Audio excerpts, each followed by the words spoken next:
గుజరాత్లో పార్టీ పెట్టుకోమను, గుజరాత్లో కూడా పార్టీ పెట్టుకోమను. మొన్న అమిత్ షా గారిని కలిసి వచ్చింది కదా, అక్కడనే పార్టీ పెట్టుకోమని చెప్పు. ఇప్పుడు కాంగ్రెస్ నాయకులు మేము ఎవరం నువ్వు తిరగొద్దు చేయొద్దు అని అనలేదు. మేము ఏమన్నాము, తెలంగాణ వాళ్ళ నరదిష్టి కళ్ళు మంచివి కావు, అందుకే కోనసీమల చెట్లన్నీ చచ్చిపోతున్నాయి, బహుశా దానివల్లనే వాళ్ళు తెలంగాణ కావాలనుకున్నారని చెప్పి మాట్లాడింది ఎవరు? మేము ఎప్పుడు నేను రావద్దని, నువ్వు కూడా 2007లో తిరిగినావు నువ్వు, కానీ ఎవరి కోసం తిరిగినావు? అప్పుడు ప్రజారాజ్యం పార్టీ కోసం తిరిగినాం. ప్రజారాజ్యం పార్టీ ఎవరిది? మీ అన్న చిరంజీవి గారిదే కదా. చిరంజీవి గారు అంటే మాకు అభిమానం. మళ్ళీ ఆ పార్టీ తర్వాత ఏమైంది? కాంగ్రెస్ పార్టీతో విలీనమైంది. చిరంజీవి గారు రాజ్యసభ టికెట్ ఇచ్చింది కాంగ్రెస్ పార్టీ, సెంట్రల్లో కూడా స్టేట్ మినిస్ట్రీ కూడా ఆయనకి ఇచ్చినారు. మళ్ళీ ఆ రోజు నువ్వు ఏ రోజు మాట్లాడిందంతా ఏ కోణంలో మాట్లాడినావు? బీజేపీ వాళ్ళని ప్రొటెక్ట్ చేసుకుంటూ, అటుపక్క బీఆర్ఎస్ వాళ్ళని ప్రొటెక్ట్ చేసుకుంటూ నువ్వు మాట్లాడింది కాంగ్రెస్ పైన. మళ్ళీ ఆ రోజు చిరంజీవి గారిని విలీనం చేయొద్దని, దాంట్లో రాజ్యసభ టికెట్ తీసుకోవద్దని చెప్పి ఎందుకు చెప్పలేదు నువ్వు? అంటే ఆ రోజు అట్లా మాట్లాడతావు, ఈరోజు సెంట్రల్లో బీజేపీ గవర్నమెంట్ ఉంది కాబట్టి వాళ్ళతో మాట్లాడుతున్నావా? అసలు నా డౌట్ ఏంటంటే, అసలు ఆంధ్రాలో అంటే ఆంధ్ర తమిళనాడు పాలిటిక్స్ ఎట్లుంటాయి అంటే ఎవ్రీ 5 yearsకి ఎన్ని ప్రభుత్వాలు మారుతుంటాయి. తెలంగాణలో 10 years ఫిక్స్డ్, దాని తర్వాత మాకు జాక్పాట్ ఉంటుంది ఎట్లయినా కాంగ్రెస్కి. నేను చెప్తానే ఉన్నా ముందు నుంచి. అయితే 5 years తర్వాత ఎట్లా నువ్వు పోతావు? నువ్వు ఎట్లా అక్కడ ఉండలేవు. నేను ఈరోజు చూస్తే కూడా చాలా గ్లామర్గా అనిపించావు. అంటే నాకు తెలిసి నువ్వు విజయవాడకు పోతలేవు, ఎందుకంటే ఎండలు ఎక్కువ ఉన్నాయి అక్కడ. ఎండలు ఎక్కువ ఉంటే నల్లగా అవుతారు. నువ్వు నల్లగా కాకుండా తెల్లగా ఉన్నావంటే నువ్వు తెలంగాణనే ఉన్నావు. నీ విజయవాడ ఇసిపెట్టుకొని, నీ ఆంధ్రాని ఇసిపెట్టుకొని ఇక్కడికి వచ్చి నేను ఇక్కడ తిరుగుతాను, అక్కడనే న్యాయం చేయలేకపోయినావు. అసలు ఈ 2 సంవత్సరాలు అయింది కదా మీరు వచ్చి, ఈ 2 సంవత్సరాలలో నువ్వు హైదరాబాద్లో ఎన్ని రోజులు ఉన్నావు? నువ్వు డిప్యూటీ సీఎం అయినాక విజయవాడలో ఎన్ని రోజులు ఉన్నావు? అసలు మీ పార్టీ ఒక్కడు కూడా గెలవాలని చెప్పి సర్వేగా తెలిసింది కాబట్టి అయ్యో అంటే ఇప్పుడు సినిమా యాక్టర్ ఎట్టుంటారో చెప్తా. మూవీస్ వస్తాయి, ఒక మంచి ప్రొడ్యూసర్ ఉంటాడు, ఇంకొక పెద్ద ప్రొడ్యూసర్ ఉంటారు. ఇప్పుడు రాజమౌళి సినిమాలో యాక్ట్ చేయాలని అందరికి ఇష్టం ఉంటుంది, అంటే పెద్ద మూవీస్ తీస్తారు. అయితే ఈ ప్రొడ్యూసర్స్ కూడా ఎట్లుంటారంటే ఎవరు ప్యాకేజ్ ఎక్కువిస్తే వాళ్ళ దగ్గరికి పోవాలని ఉంటారు. బహుశా మొన్న అమిత్ షా గారిని కలిసింది దీనికేనేమో, ప్యాకేజ్ మాట్లాడుకొని నేను తెలంగాణకు వస్తానని చిచ్చు పెట్టి కొట్లాటలు పెట్టి కావాలని నరదిష్టి అని కూడా దీనికోసమే మాట్లాడినేమో అని కూడా నాకు డౌట్ వస్తుంది. ఇదే కాకుండా పదే పదే కొండగొట్టుకు పైసలు ఇచ్చినా ఏంది ఇది? మనం తిరుపతికి పోతాం, ఉండిలో పైసలు వేస్తాం, మనం చెప్తామా ఎవరికన్నా ఎంత వేస్తాం అనేది? చెప్తామా మనము? అంటే నువ్వు ఆఖరికి దేవుణ్ణి కూడా వాడుకుంటున్నావు నువ్వు. ఏంది ఇది? తిరుమల వెంకటేశ్వర స్వామి పైసలు ఒకసారి ఉండి లేచిన తర్వాత అవి నీవి కావు, నావు కావు, ఎవరి కావు. అది వెంకటేశ్వర స్వామి.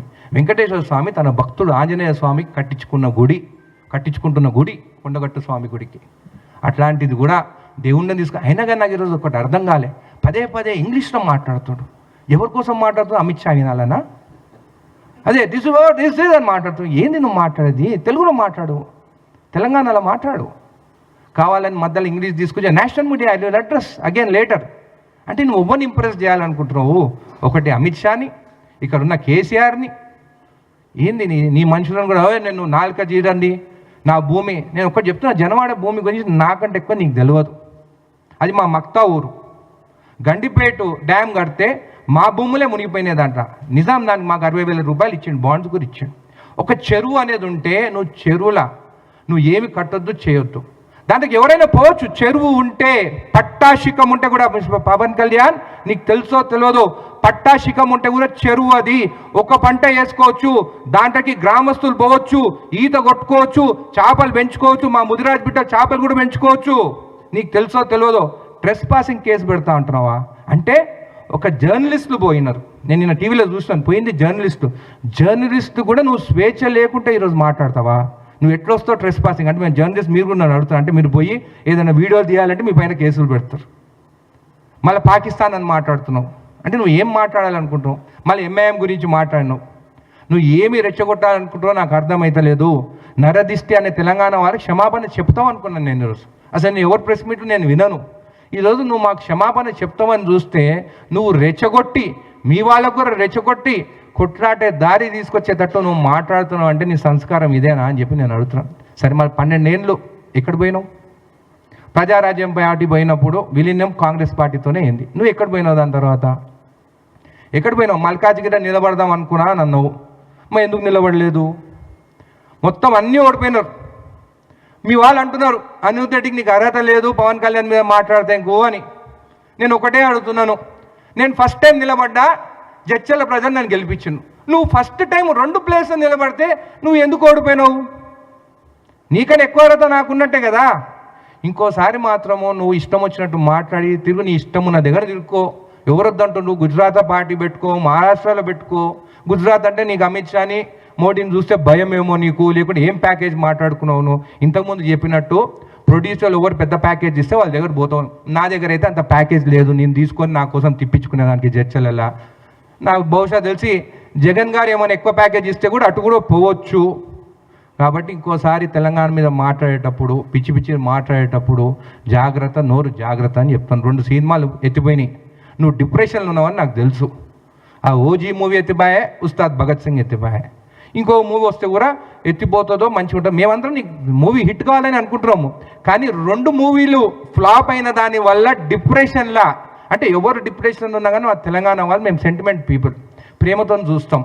ఆ ప్రేమ కోసం వచ్చినామేమో, ఆ ప్రేమ కోసం ఖచ్చితంగా చూస్తాము. నీకు ఏదైనా కానీ హైదరాబాద్లో ఉండొచ్చు, ఎప్పటికీ ఉండొచ్చు. ఎందుకంటే ఇంకా నెక్స్ట్ దాంట్లో నీకు డిపాజిట్ వస్తుందో రాదో. అసలు ఆంధ్రప్రదేశ్ మీ సీట్లు మొత్తం గెలిపిస్తే ఈరోజు వాళ్ళని వదిలేసి నువ్వు ఇక్కడికి వచ్చి హైదరాబాద్లోనే ఉంటున్నావు. దాని గురించి మీరు ఆలోచించు. మొన్న మోడీ గారు వస్తే ఎక్కడ కలిసిండా? నేను అమరావతిలో కలిసిండా, హైదరాబాద్లో కలిసిండా? హైదరాబాద్లో కలిసిండు. నేను ఏదంటే అది మాట్లాడి రెచ్చగొట్టి ఎంటుకలు ఎగరేసుకుంటా, నాకు అన్ని ఎంటుకలు లేవు అనుకో, ఇలాగ ఎగరేసేటట్టు. నువ్వేమని మాట్లాడో, మీది జాగిరా అని మాట్లాడతావా? అవును, తెలంగాణ మా జాగిరే. ఇక్కడ జాగిరాలు కానీ దొరల భూమి, ఇందిరాగాంధీ గారు భూములు సీలింగ్ యాక్ట్ తీసుకొని పేదవాళ్ళకి ఇచ్చిండ్రు. మీరు ఏం చేస్తారా? మీరు ఎవరికైనా భూములను ఇచ్చినారా? ఇప్పుడు ఆంధ్రప్రదేశ్ ఉన్నారు కదా, పేదవాళ్ళకి ఏం చేస్తున్నారు?